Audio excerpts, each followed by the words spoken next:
Vous me demandez souvent quel texte kabbalistique parle du lien flamme jumelle. Il y en a effectivement plusieurs. À travers mes recherches et mon étude des textes sacrés, j'ai pu découvrir bon nombre d'allégories y faisant référence. Je me suis grandement penchée sur le sujet et j'y ai fait mes propres découvertes. Les informations que je souhaite transmettre dans ce podcast sont issues de ma recherche et ma réflexion personnelle. Je précise que les parallèles sont faits selon ma seule perception. Aujourd'hui, l'on va aborder l'un de ces textes sacrés, celui qui est considéré comme le Saint des Saints, tellement énigmatique et mystique qu'il a souvent été mal interprété. Et pourtant, selon mes propres analyses, je continue d'affirmer que ce texte est la clé pour comprendre, interpréter et décoder le lien flamme jumelle. Il s'agit du Shir HaShirim, le Cantique des Cantiques, un poème d'amour brûlant, intense, mais qui, sous ses métaphores envoûtantes, cache un secret bien plus profond, celui du Tikkun Olam. En français, la réparation du monde, qui est directement en lien, selon moi, avec l'histoire des flammes jumelles. Le Tikkun Olam, qui signifie donc littéralement réparation du monde, est un concept fondamental du judaïsme, qui exprime la nécessité de corriger, restaurer et élever la réalité pour la rapprocher de la perfection divine. Dans la mystique juive, notamment dans la Kabbale, cette réparation passe par la rectification des âmes et des mondes spirituels.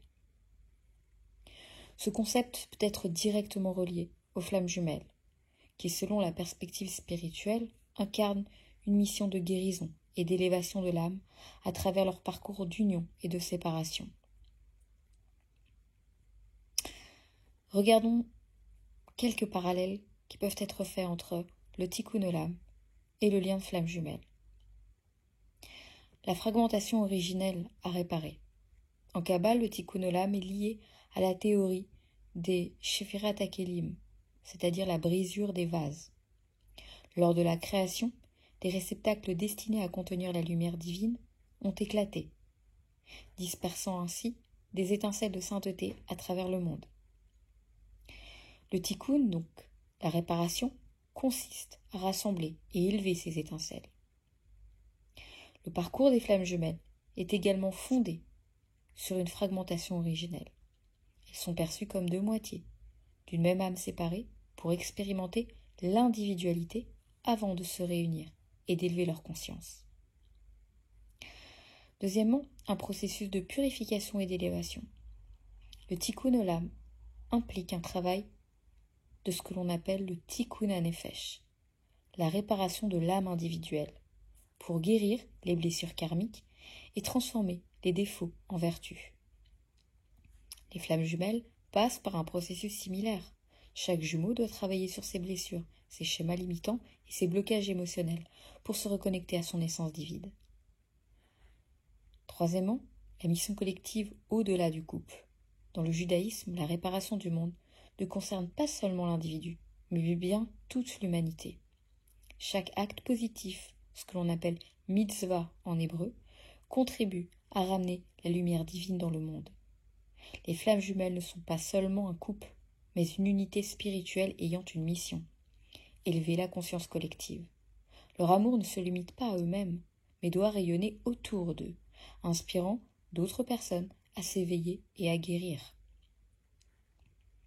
Quatrièmement, le rôle du libre arbitre et du mérite. Dans le Tikkun Olam, la réparation n'est pas automatique. Elle dépend des choix et du travail spirituel de chacun.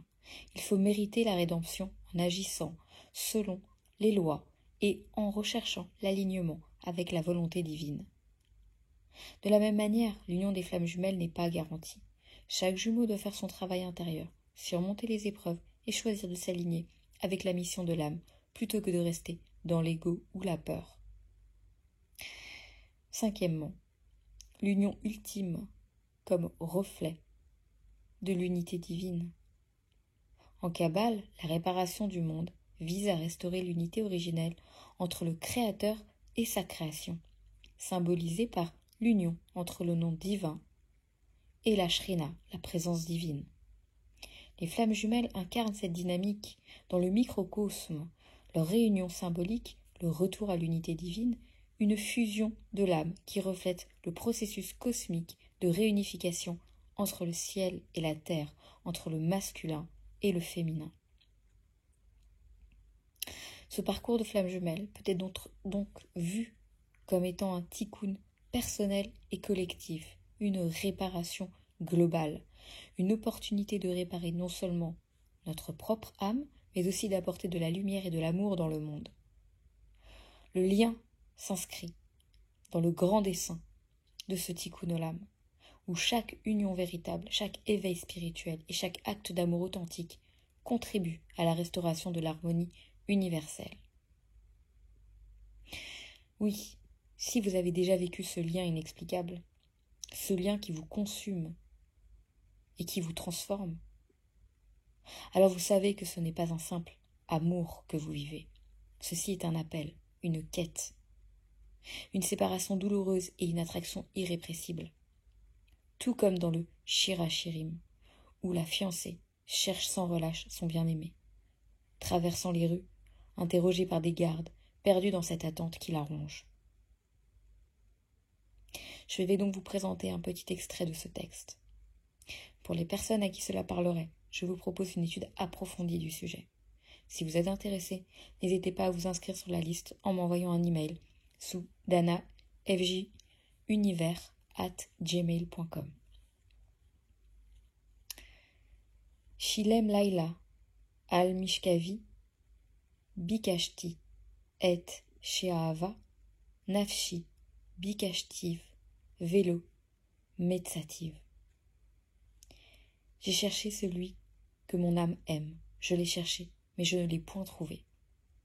Shirachirim, verset 3, 1. Cette phrase, c'est le cri silencieux de toute flamme jumelle en séparation. Et pourtant, le cantique des cantiques n'est pas une tragédie. C'est une prophétie d'union. Anil et Dodiv et Dodili. Je suis à mon bien-aimé, et mon bien-aimé est à moi. Shirachirim, verset 6, 3. Mais alors, si cette union est écrite depuis toujours, pourquoi cette séparation? Pourquoi tant de souffrances, tant de quêtes, tant d'attentes? Parce que l'amour véritable ne s'atteint pas sans transformation. Le Shirachirim nous enseigne que l'amour divin, l'amour ultime, ne peut être vécu qu'une fois l'âme prête. C'est pourquoi il est dit Ish Baati et Eshem Bnot Yerushalayim Bitzvaot O Be'ailot Chasade Im Tayeru Ve'im Te Oreru Et Ahava Ad Ashetcha Patz. Ne réveillez pas l'amour avant qu'il ne le veuille. Un avertissement puissant, parce que ce lien ne peut être précipité, parce qu'il n'est pas de l'ordre de l'humain, mais bien du divin. Et c'est là que le mystère s'épaissit. Si ce texte part du lien entre Dieu et la communauté d'Israël, uniquement, pourquoi alors résonne-t-il autant avec le parcours des flammes jumelles? Pourquoi cette quête infinie de l'autre est-elle une allégorie de ce chemin spirituel? Pourquoi ce texte sacré, qui parle d'un amour si ardent, un amour presque charnel, est-il considéré comme le texte le plus saint dans le judaïsme? Peut-être parce que justement, ce lien est bien plus qu'une simple histoire d'amour. Et si je vous disais que derrière chaque verset du Shirachirim, il y a plusieurs clés pour comprendre ce parcours de flammes jumelles, que chaque étape de ce texte est un miroir du cheminement de l'âme vers son autre moitié. Si vous ressentez cet amour aussi puissant qu'impossible, si vous avez l'impression que tout vous pousse dans cette direction, que vous ne comprenez pas, alors il y a peut-être une raison. N'hésitez pas à m'écrire sur le sujet. Certaines personnes ont déjà commenté sous mes vidéos. Récemment, une personne a dit « Mais oui, évidemment !» le lien à faire avec le Cantique des Cantiques est évident, et effectivement. Cela fait des années que je travaille dessus. J'ai énormément de choses à vous dévoiler sur le sujet. Ça se fera progressivement durant cette année, avec l'aide de Dieu. Mais ce texte, rien qu'en le lisant, je vous invite à le lire en français. Vous allez percevoir vous-même, vous allez vous retrouver vous-même à l'intérieur de ce texte. Lors d'une session d'initiation au texte kabbalistique, d'ailleurs si cela vous intéresse, si le Shirachirim vous intéresse, je vous invite fortement au préalable à vous plonger d'abord dans l'initiation aux enseignements kabbalistiques pour pouvoir être plus, on va dire, disposé à capter les informations de ce texte si profond. Et lors d'une session avec mes FJ, comme j'aime les appeler, nous avions étudié justement ce texte. Et je me rappelle que certaines d'entre elles en avaient eu vraiment les larmes aux yeux. Et effectivement, c'est un texte qui nous touche au plus profond de notre âme, si l'on est vraiment concerné par le sujet. Donc n'hésitez pas. Je me réjouis d'avance de pouvoir échanger avec vous sur le sujet. En attendant, merci encore une fois de votre confiance, de votre écoute. Je vous embrasse bien fort et je vous dis à très vite.